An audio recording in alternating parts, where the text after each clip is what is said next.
physical health and your mental health. And he's losing it. He's losing it. So look at this. Trump is having a mental health episode right now. He's been posting on social media all night. So he posted at 9:49 p.m. and 10:53 a news clip.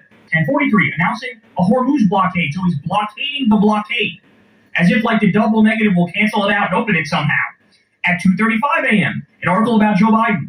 At 2:36 a.m., an article on a naval blockade. On 2:37, an article on Eric Swalwell. At 2:37 again, posted the same article about Biden again.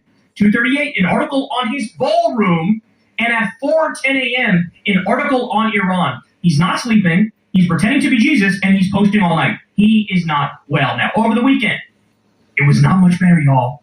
So he went on Fox News and even managed to scare the shit out of Maria Bartiromo, who's a hardcore MAGA freak in her own respect. Listen to some of the stuff that he's saying. Here we go. Doing well at all. They're getting killed. I could take out Iran in one day. I could take out in one hour.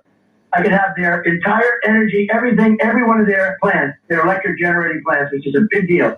And I hate to do it because if I do it, it takes you 10 years to rebuild. They'll never be able to rebuild it. He's musing about, I could take out Iran in one day. I could take out Iran in one day if I wanted to.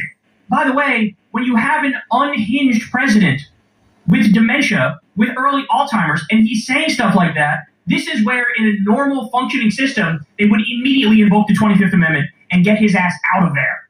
The generals would act as a last line of defense if they absolutely had to. But no, he just casually says this. We're going to get to more in a little bit. He keeps bringing up, like, I can destroy them in one day. And he keeps casually bringing up nukes, too. We'll get to that in a second, but let's keep going. Here we go. Because if I do it, it takes you 10 years to rebuild. They'll never be able to rebuild it. And the other thing you take out are the bridges. I took out one just to show them. Bragging about war crimes. Bragging about war crimes. Shit that should get you locked up in The Hague immediately like that. It's like going on TV and talking about how you're a serial killer and talking in detail about the last blonde that you kidnapped off the street and murdered. They went public with a statement that wasn't true. They admitted it. I say, I'm going to take out a bridge. And I took out. We have a current nut job for a commander-in-chief. I'm calling on Congress to do the 25th Amendment. Well, loud and proud. I just gave a little bit of a way that this needs to be done. And it just really needs to be done. The liberal point of view here. Because here in Canada, apparently the Liberals are surging in the polls, highest approval ratings of all time. And I'm trying just to understand why. Okay, I'm going to give them the benefit of the doubt. From this day on, I'm going to really consider what I'm missing here.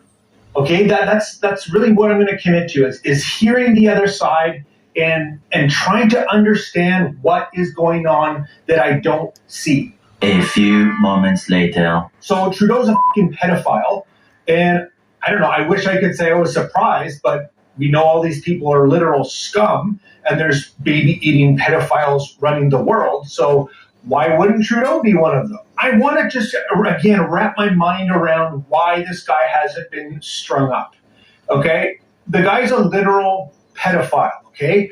In an elite circle, mentioned in the Epstein files multiple times, with Carney, over 69 times apparently. Is there big investigations and things being done to find out what the is going on? No. Is anything going to be done? Probably not. And if that's okay with you, we can't get along. We will not get along. There comes a time where we all have to agree that the men of this country, in this world, we need to burn everything to the ground. Because I, again, don't want to live in a society and raise children where child abuse and the most heinous acts on the planet are normalized and there's no accountability. Okay, so again, I don't know where to go from here. It's the Liberal convention this weekend, and I've seen nothing but just insanity. Somebody convince me otherwise. If there's Liberals that are watching this, please help me understand what you see. Because for 12 years almost, 11 years, every aspect of life is worse. Since Carney took office, and literally took office, I think, everything is worse. Every single meaningful metric is worse. Living standards, food, fuel, inflation, everything. Tell me what we're supposed to be doing here to celebrate this insanity. Okay, don't even get me started on these floor crossers. These 5 so far. These people with absolutely no moral backbone, and this. Oh, you vote for the person, not the party. Are you mental?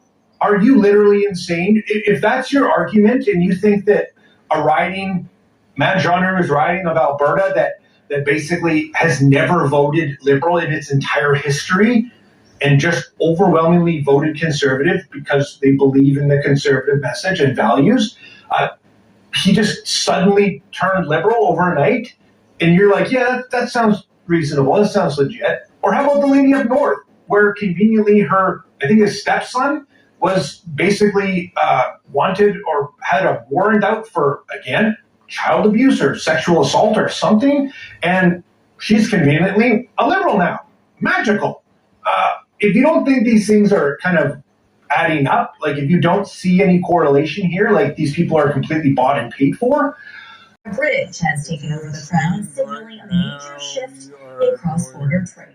Every single day, thousands of commercial truck drivers are intentionally driving an hour out of their way just to avoid the most famous border crossing in North America. They're actively bypassing the direct route between Detroit and Windsor, taking their massive freight loads much further north instead.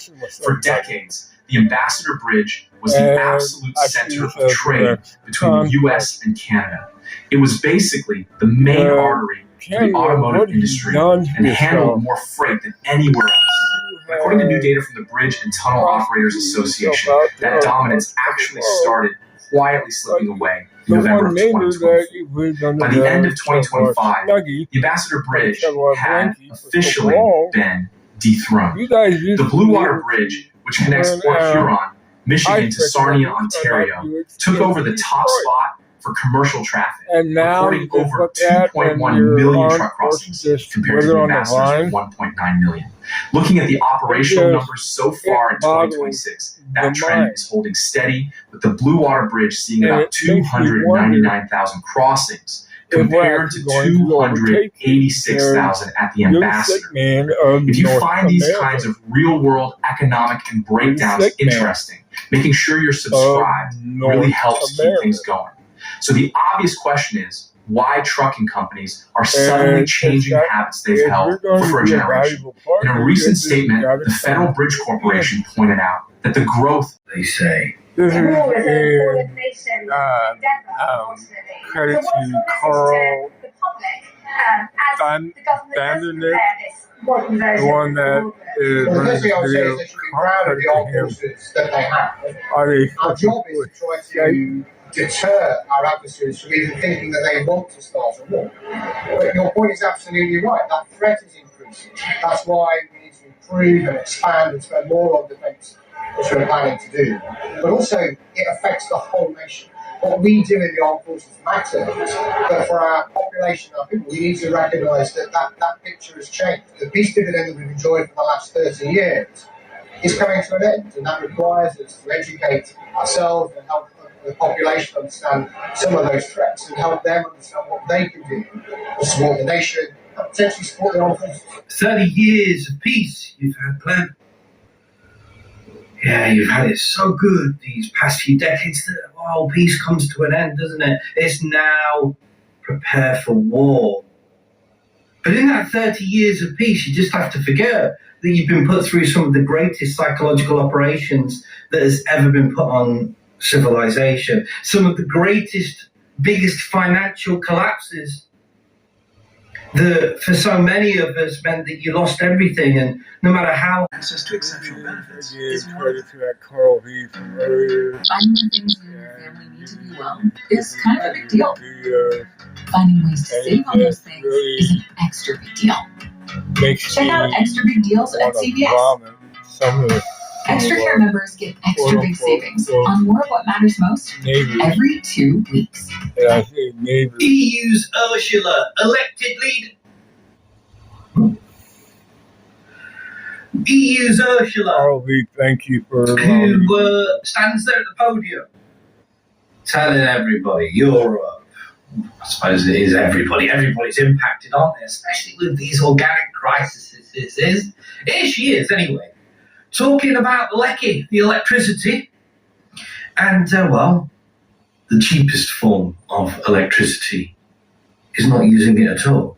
Is how can we reduce the demand? Because, of course, the least expensive energy is the energy that is not used. We should reduce demand while fully respecting the free choice of consumers. So we are looking at energy efficiency levels such as renovation of buildings or the renewal of equipment in industrial operations. These are some measures, but there are also other measures that we will present or will be the core of the presentation of the communication next week on the table of the leaders. She also said in this little speech that we need to lessen our dependency on fossil fuels. Okay, we need renewables. So that's more Unky Klaus, that, isn't it? But you can't all merge them into one. None of them are elected, are they?